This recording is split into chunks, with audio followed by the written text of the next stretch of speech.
Another fun cocktail for you this week, guys. I've been wanting to make this for some time now, but I needed what's happening outside to catch up with my desire to make this drink for you. Our garden is exploding. Kale, arugula, tomatoes, all kinds of great things, but I'm particularly proud of what's happening. First-time raspberry grower. Getting a great crop, go out there every morning and pick a handful, so I wanted to showcase a drink that really exalts and celebrates the raspberry. It's called the Clover Club. It originated at a Philadelphia men's club in about 1880, and it was the most popular pre-prohibition cocktail in the United States.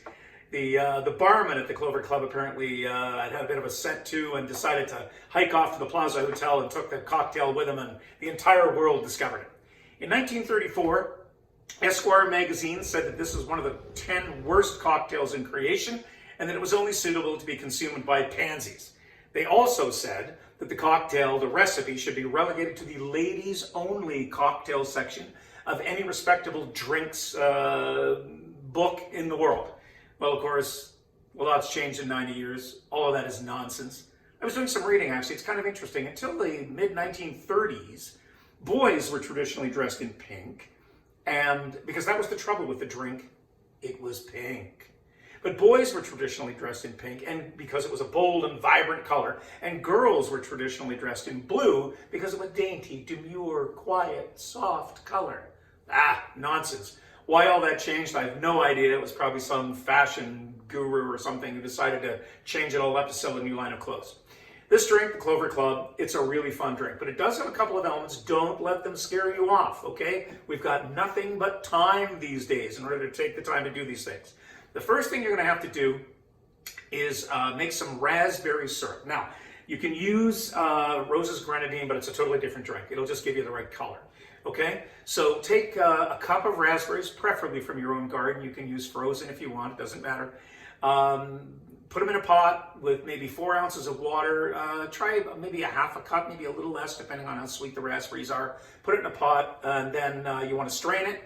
Either through a sieve or let it simmer for about 10 minutes, get all the goodness out of it. Strain it through a sieve or cheesecloth, and you're going to get some beautiful, beautiful raspberry syrup. That's the first thing. The second thing is this drink features an egg white. Don't let that scare you. People go, oh, raw egg, I don't know about that, but it's the white that we want. When you separate, a little tip, when you separate that egg, what you want to do is whisk that white up. You're not making meringue or anything, but just kind of loosen it up a bit so that it's easier to pour and easier to measure, because that's the most important thing. We only want about a half an ounce. Let's put this drink together. We're going to do a dry shake, first of all. No ice in here. We're going to start with some Plymouth Gin. This is a beautiful, beautiful gin. We want about 1.5 ounces, I think, of this gin. So there's 1.5 ounces. Plymouth Gin is quite unique. It comes, of course, from the city of Plymouth. It's made at Blackfriars Distillery, one of the oldest distilleries in Britain. Dominican order started in 14-something. I think they started making this gin in about 1700. I'm not really too sure. It's different than, say, Tanqueray, which is, like the more straight-on London dry gin. This is a very, very unique gin. Check it out. It's really fun. But a more Gordon's, Tanqueray, Beefeater, any regular gin will work as well. So we're going to pour into our shaker. We're going to pour that 1.5 ounces.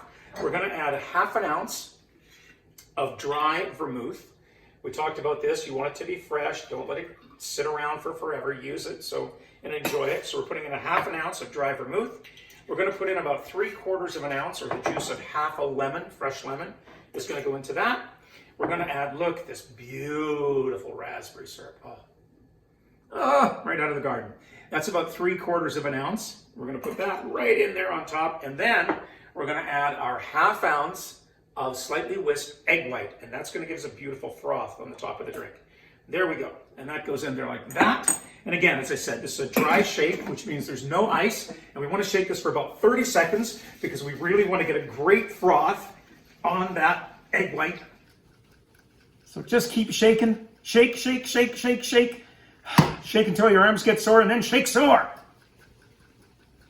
So now we're going to add some ice to this drink. I like to put it right in here because I love to serve this drink on the rocks, and we don't want to lose that beautiful froth. So we're going to do an open pour. We're not going to strain because we want to keep that froth that we've created with the egg white. There it is, right there on the top of the glass. Don't need all of that ice. Let's get all the goodness of that cocktail right in there. There we are. There's our beautiful, beautiful egg white whip right on the top. Traditionally, this drink is not garnished, but I really want to show off the raspberries, the fresh raspberries out of the garden. So here we go. We're just going to show off with this drink. There they are right there.